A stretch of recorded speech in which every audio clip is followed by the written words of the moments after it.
maybe let's put ourselves in the scribes and the Pharisees' seat for a moment. And what does that look like to us?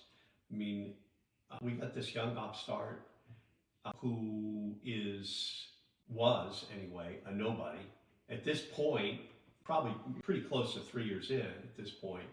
He's well known, but he's still just an upstart in terms of, if we were Pharisees and scribes, we'd be thinking, this guy's an outsider.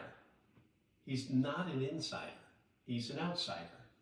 And now he's telling us that everything that we have built, the temple, the structure around it, our teaching, our holiness, our sinless unto the law, this guy is gonna tell us that the kingdom is going to be taken from us?